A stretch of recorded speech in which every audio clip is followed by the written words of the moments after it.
When I was running DC-20 a lot, like up to 4 groups at a time, levels of a lot, I noticed something about the AP system. I think it's most easy to illustrate this case, but really the concept I think is applicable to any system. See, when I was running, I kept noticing players doing something along the lines of this. I spend 1 AP to move, I spend 1 to attack, I spend 1 to apply the status increase, and I take the last to dodge. Or I spend 1 AP on XYZ feature, I spend 1 to go over there, player B says, oh, don't forget about this status effect, you have advantage. Oh, right, that's 1 more D20, and then rolls. Okay, that's a 17, let's see, and plus what is my, so 4, so okay, 21, and the DM says, oh, it's a heavy hit. Let's see, 1, and then 2 for the heavy. How much, okay, now, let's see, whose turn is it? All right, you go. See, when I mentioned before that DC-20 was getting crunchy, I had a really hard time defining it, because I was so enamored with the AP system before. But after a while of over and over and over and over again experiencing a turn like what you just heard, I found myself losing interest.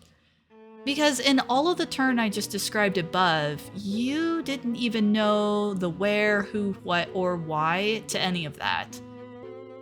The biggest realization came for me later, actually, when I had been winding down a number of groups and we were in a cool ghost fight, and when it was my turn, aka the ghost's turn, what I said was, the ghost levitating above the water moves over to you with a horrid wail and shoves its hand into you. All at once, the lights go out. Roll a mental save. Now that sounds like just one move, doesn't it? It only took a few moments, and it focuses entirely on the setting, the characters, and the actual diegetic fight going on. But in reality, what I did was spend an AP to move, spend 1 to attack with advantage, so 1 more. Then I spent an AP on an ability to turn off all the lights. So I spent all 4 AP, but I made 1 move. And truthfully, I stumbled on this by accident, but when I did, I knew I had come to realize something important. Even if I struggle to define crunch, what I would say, thinking about this in hindsight, is that maybe it's not crunch I dislike. I mean, Daggerheart has plenty, but the friction from the system into non-diegetic modes. Thinking back, I hinted at this with that combat sandwich video where I was edging onto the idea of turns in combat as 1 continuous flow instead of 4 separate ones, or ingredients to 1 sandwich rather than 4 sandwiches.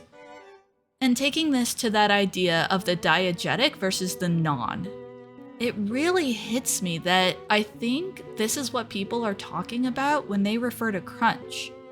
And if that's the case, it means DC-20 was always crunchy to an extent, which I kind of already knew, but the update didn't really change anything. It would also mean the term crunch, while loosely known to refer to the density of rules in a system, would be way more subjective than even I thought. Because in the ghost example above, I would not have referred to that as crunchy per se. But in the examples I gave before the ghost, I would have called those crunchy at first glance. Likewise, this can vary from player to player, as an individual's ability to internalize, process, and translate a load of system rules into diegetic actions and flow is, well, dependent on the individual. I said last time that I thought Daggerheart's marketing and YouTube presence was a bit misleading, in that, well, yes, the designer certainly wants you to focus on the narrative, and the book mentions it, the actual system is pretty dang rulesy. Metacurrencies, levels, tiers, classes, subclasses, and domains on top of that. There's plenty to chew on. It's just that I, and I think a fair number of other people, found those elements to be so easily digestible that it has much less tendency to veer into that non-diegetic space. The elements are there, lean into supporting the diegetic versions of things rather than being a layer over the top.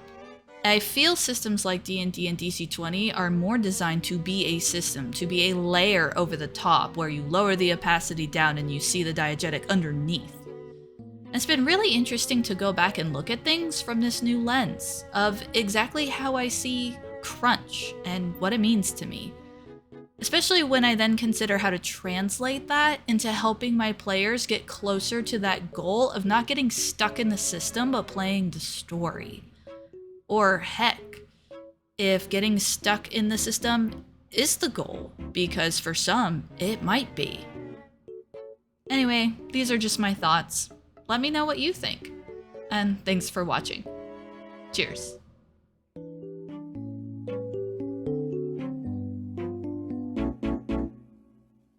Yeah, well,